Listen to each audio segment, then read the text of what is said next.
कहानी एक टाउन की है जहाँ से 35 साल पहले 3 लड़कियों का मर्डर हुआ था, जिनकी कहानी आज हैलोवीन के दिन क्रिस नामी न्यूज रिपोर्टर सबको बता रहा है। जिन लड़कियों का मर्डर हुआ था उन तीनों की ही उम्र 16 साल थी और तीनों को ही 16 बार स्टैब करके मारा गया था। किलर ने ये सभी मर्डर मास्क पहन के किए थे, इसीलिए वो आज तक पकड़ा नहीं गया। उसने क्योंकि 16 साल की जवान लड़कियों को मारा था, इसीलिए उसका नाम स्वीट 16 किलर के नाम से मशहूर हो गया। लोग उससे डरने लगे, यहाँ तक कि लोग अब हैलोवीन पर भी उसी का गेटअप लेने लगे थे। खैर सीन अब जिमी नामी एक लड़की की तरफ शिफ्ट होते हैं जिसकी एक दोस्त है अमील। ये दोनों कॉन्सर्ट में जाना चाहती है पर इनके पेरेंट्स इन्हें इजाजत नहीं दे रहे।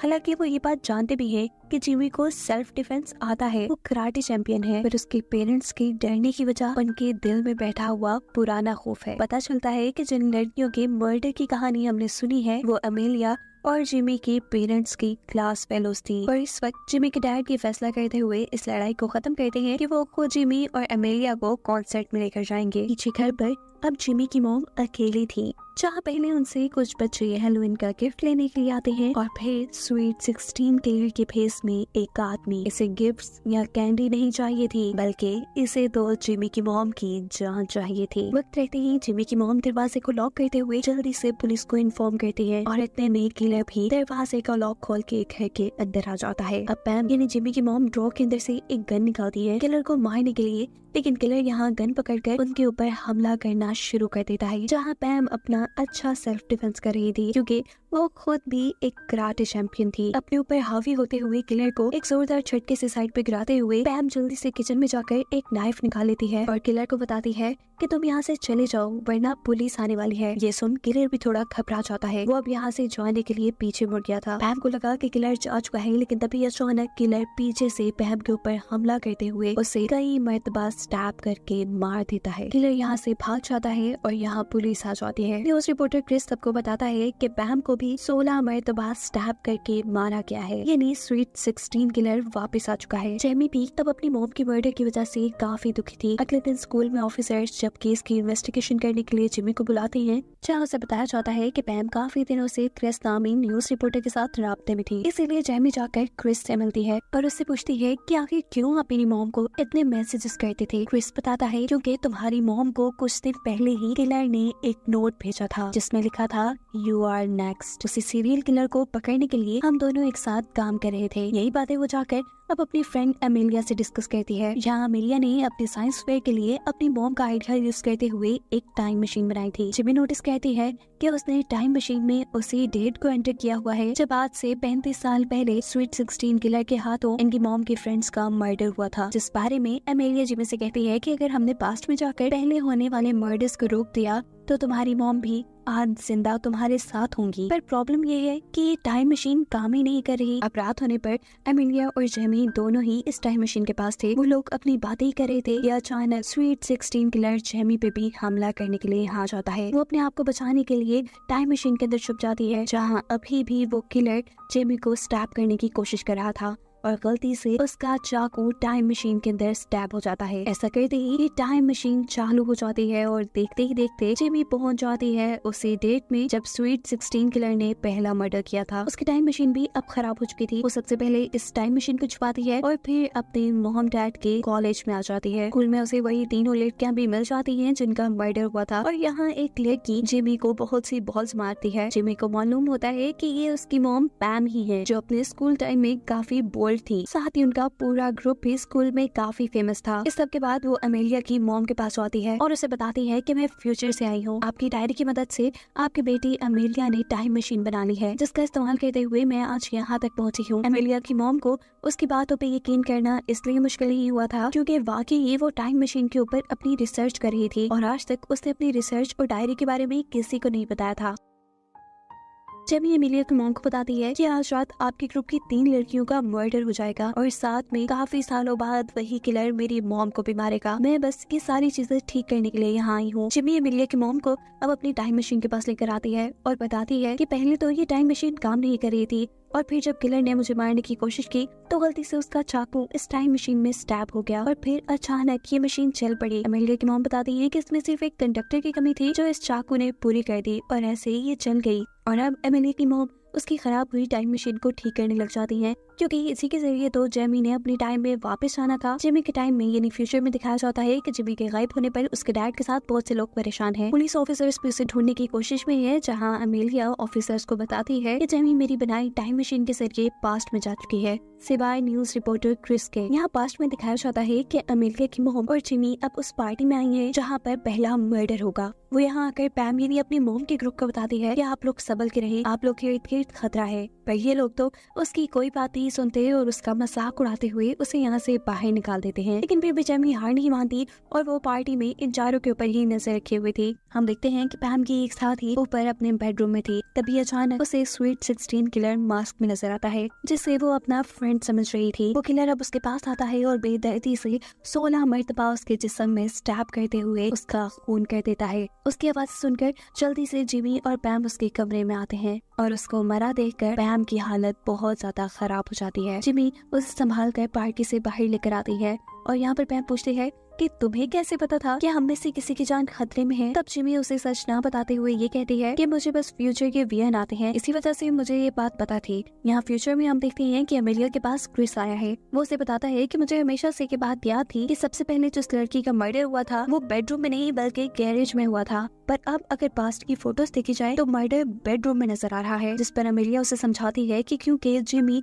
फ्यूचर से पास्ट में गई है, हो सकता है कि इसीलिए पास्ट बदल गया हो। यही पास्ट की फोटोज में अमेलिया को जिमी भी नजर आती है और कुछ ही देर बाद उसे जिमी का एक मैसेज भी मिलता है, जिसमें उसने लिखा था कि तुम्हारी टाइम मशीन के अंदर एक कंडक्टर की कमी थी। जिसके बाद अमेलिया दोबारा टाइम मशीन बनाने में लग जाती है। पास्ट में हमें दिखाया जाता है कि जिमी अपनी मॉम के ग्रुप के साथ है। सभी अपने फ्रेंड की मर्डर की वजह से उदास हैं और यहाँ जिमी उन्हें आइडिया देती है एक पार्टी करने का, यहाँ से कहीं दूर जाकर। अब इसी टाइम उनकी क्लास स्टार्ट हो जाती है और जिमी यहाँ एक ऐसी लड़की के पास बैठती है जिसकी राइटिंग उसे बिल्कुल अपनी मॉम की किलर की राइटिंग जैसी लग रही थी। अब अगले दिन ये लोग पार्टी करने के लिए जिस घर में आए थे, जेमी देखती है कि ये वही घर है जहाँ पे दूसरा मर्डर हुआ था। पैम के ग्रुप ने यहाँ पे अपने दूसरे फ्रेंड्स को भी बुलाया हुआ था। सभी स्विमिंग पूल में काफी एंजॉय कर रहे थे, जबकि दूसरी तरफ जिमी काफी परेशान थी क्योंकि किलर का अभी तक उसे कोई सुराग नहीं मिला था। आज जिस लड़की का असल में मर्डर होना था उसके रूम में पैम की एक दूसरी फ्रेंड लेटी हुई थी, जहाँ किलर अब उसे मारने के लिए आ जाता है। वो उससे बचने के लिए वहाँ से भागती है और सभी को उसका शोर सुनाई दे जाता है।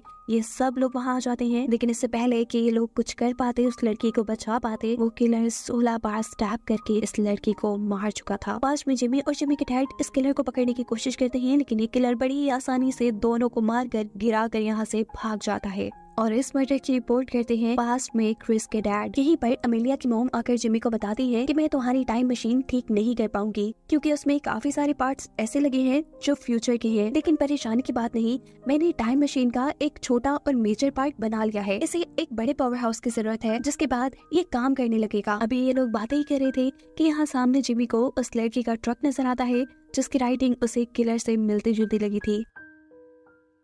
वो सब कुछ छोड़ छाड़ कर उस लड़की का ट्रक चेक करने के लिए जाती है, लेकिन यहाँ पर तो खिलौने के अलावा कुछ भी नहीं था और वो लड़का भी काफी डरा सहमा था। वो जब यही बातें कर रहे होते हैं तो यहाँ पर डॉग नाम का एक आदमी आता है जो भी पैम का एक क्लास फेलो है। वो उससे कहता है कि अगर कोई भी मुश्किल हो तो तुम मुझे बताना, मैं एक कराटे चैंपियन हूँ और सब कुछ बड़ी आसानी से सॉल्व कर लेता हूँ। इसके बाद दोबारा जिमी अमेलिया के मॉम के पास जाती है जो अभी भी अपनी टाइम मशीन के लिए बड़ा पावर हाउस ढूंढ रही थी। जब जिमी को वहाँ पर एक झूला नजर आता है जो एक परफेक्ट पावर हाउस का काम कर सकता था। ये लोग अब झूले के पास जाकर उसके कंट्रोलर से कहते हैं कि आपके झूले में कोई खराबी है और हम उसे ठीक करना चाहते हैं, अगर आप इजाजत दे तो। इस झूले वाला भी मान जाता है और वहाँ से खड़ा होकर बाहर निकल जाता है और अमेलिया की मॉम अब उस टाइम मशीन को इस पावर हाउस के साथ कनेक्ट करना शुरू कर देती है। दूसरी तरफ जिमी अब पैम के ग्रुप से मिलती है और उन्हें बताती है कि कल जिस लड़की का मर्डर हुआ फ्यूचर टाइम के मुताबिक उसका मर्डर आज होने वाला था, जबकि किलर ने कल दूसरी लड़की को मारना था। अब क्योंकि वो अपने सही टारगेट को नहीं मार पाया, इसीलिए आज वो इस लड़की को मारने के लिए वापस जरूर आएगा। अगर हम सब लोग मिलकर काम करें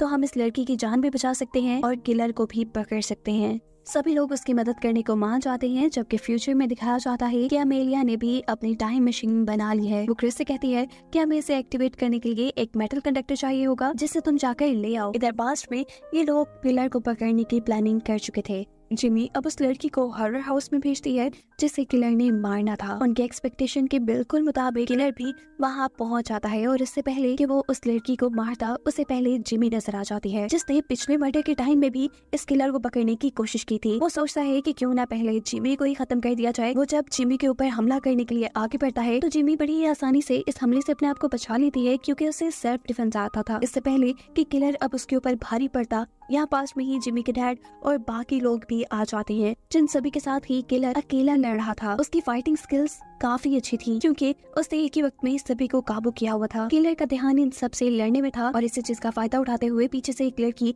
एक बड़ी सी स्टिक उसके सीने में स्टैब करके उसे मार देती है। फाइनली अब किलर मर चुका था। ये लोग किलर का मास्क उतार कर देखते हैं तो पता चलता है कि ये डॉग नाम का वही लड़का है जिसने पहले जिमी से बात की थी और उसे बताया था कि वो एक बहुत ही अच्छा कराटे चैंपियन है। लेकिन अब सवाल ये था कि इन्हीं का क्लास फेलो इन्हीं को क्यों मार रहा था। ये लोग डॉग के गले में पहना हुआ एक पेंडेंट देखते हैं जिसके अंदर एक लड़की की तस्वीर थी। पैम यानी जिमी की मॉम कहती है कि ये लड़की डॉग की फ्रेंड थी। वो काफी मोटी और अजीब दिखती थी, इसीलिए हम सारे उसे बुली किया करते थे। फिर एक दिन पैम की तीनों फ्रेंड्स ने उसे नाइट आउट में बुलाया और उसकी इतनी बेइज्जती उससे बर्दाश्त नहीं हो सका। गुस्से में उसने बहुत ड्रिंक किया और फिर गाड़ी चलाकर वहाँ से चली गई और इस सब में उसका एक्सीडेंट हो गया। वो मर गई। डॉग को लगता था कि उसकी फ्रेंड को मारने के पीछे इन तीनों लड़कियों का हाथ है, इसीलिए वो इन तीनों लड़कियों को मारना चाहता था। जेमी अब पैम से कहती है कि आप लोग बहुत बुरे हैं, आप लोग इतना बुरा काम भी कर सकते हैं, मुझे यकीन नहीं था। पैम कहती है नहीं मैं उस दिन पार्टी में भी नहीं थी। लेकिन जेमी उसकी कोई भी बात सुने बगैर वहाँ से बाहर चली जाती है। उसे अफसोस हो रहा था कि पैम जैसी बुरी लड़की उसकी मॉम है। अभी ये लोग यही बातें कर रहे होते हैं कि स्वीट 16 किलर के भेस में कोई और आदमी आकर पीछे से तीसरी लड़की को भी मार देता है, जिसकी जान अभी जेमी ने बचाई थी। इसे देखकर ये सब लोग डर जाते हैं और जेमी बताती है कि असली किलर को हम मार चुके हैं। मुझे लगता है कि ये किलर फ्यूचर से आया है अमेलिया की टाइम मशीन का इस्तेमाल करते हुए। यहाँ सीन कट होकर दिखाया जाता है कि फ्यूचर में अमेलिया का मर्डर हो चुका था। यहाँ पास्ट में दिखाया जाता है कि फ्यूचर से आए हुए इस किलर ने जाकर पास्ट के टाइम रिपोर्टर को यानी क्रिस के डैड को भी मार दिया था। इसी सारी अफरा तफरी के अंदर अमेलिया की मॉम टाइम मशीन को एक्टिवेट कर देती है और जेमी से कहती है कि तुम तो एटलीस्ट अपने टाइम में वापस जाओ, अगर तुम्हें यहाँ कुछ हो गया तो सब कुछ बर्बाद हो जाएगा। जेमी टाइम मशीन के अंदर आ जाती है और किलर उसे भी मारने के लिए टाइम मशीन में आ जाता है। वो यहाँ जिमी को मार ही देता, पर इतने में पैम यहाँ पे आती है और वो पीछे से किलर का गला पकड़ लेती है। किलर ने एक ही झटके में पैम से अपनी जान छुड़वा ली थी। अब ये दोनों किलर से लड़ने की कोशिश में थी, लेकिन किलर इन दोनों से ज्यादा ताकतवर था। जिस झूले के अंदर इन्होंने टाइम मशीन लगाई हुई थी, टाइम मशीन के एक्टिवेट होने की वजह से ये झूला बहुत ही तेजी से घूमने लगा था और इसकी वजह से ये सारे लोग अब पीछे जा लगे थे। यहाँ तक कि ये लोग हिल भी नहीं पा रहे थे, पर ये किलर किसी तरह आहिस्ता आहिस्ता सरफेस के साथ साथ चलते चलते पैम तक पहुँच जाता है। इससे पहले कि वो पैम को स्टैब कर देता, यहाँ जिमी वक्त रहते ही इस झूले का दरवाजा खोल देती है, जिसकी वजह से पैम यहाँ से बाहर गिर चुकी थी। दरवाजे के खुलने की वजह से हवा के प्रेशर के जरिए किलर का मास्क भी उतर जाता है, जिसकी वजह से हम किलर का चेहरा देख पाते हैं, जो कोई और नहीं बल्कि फ्यूचर से आया न्यूज रिपोर्टर क्रिस ही है। उसने फ्यूचर में अमेलिया की टाइम मशीन का इस्तेमाल किया था और वो यहाँ पर आ गया। फ्यूचर में उसी ने ही जिमी की मॉम यानी पैम को भी मारा था, ताकि स्वीट 16 की कहानी कंटिन्यू रहे। लोग इस कहानी को आहिस्ता आहिस्ता भूलते जा रहे थे, पर क्रिस तो हर मर्तबा इसी कहानी की ब्रॉडकास्ट करके पैसे कमाता था। जिमी पूछती है कि आखिर तुमने अपने डैड को क्यों मारा, जिस पर क्रिस बताता है कि उन्होंने मेरा कभी ख्याल नहीं रखा, इसलिए मैंने उन्हें मार दिया। इससे पहले कि इस टाइम मशीन के अंदर अब जिमी मारी जाती, जिमी एक नेल गन का इस्तेमाल करते हुए क्रिस को ही मार देती है और दिखाया जाता है कि फाइनली अब जिमी पहुंच चुकी है अपने टाइम के अंदर। घर आने पर वो देखती है कि उसके मॉम डैड दोनों सही सलामत थे, यानी उसने फाइनली पास्ट को चेंज करके अपनी मॉम की जान बचा ली थी। यहाँ पर अब अमेलिया की मॉम जिमी से मिलती है और उसे एक साइड में ले जाकर बताती है कि मैं आज बहुत नर्वस थी, मैं जानती थी कि आज ही टाइम मशीन तुम्हें इस टाइम में लेकर आएगी और मैं नर्वस इसलिए थी कि अगर उस टाइम मशीन के अंदर से किलर भी निकला तो क्या होगा, इसीलिए तो मैंने अपने पास एक गन भी छुपा ली थी। वो अब जिमी को एक बुक देती है जिसके अंदर वो सारी चीजें रखी हुई थी जो उसके पास्ट में जाने की वजह से इस टाइम में चेंज हो गई थी। या इस टाइम में यानी फ्यूचर में जिमी का एक भाई भी है जिसका नाम उसके पेरेंट्स ने जिमी रखा था और असल में जिमी का नाम अब चेंज हो चुका था। और यही सब बताते हुए ये कहानी यहाँ पे खत्म हो जाती है।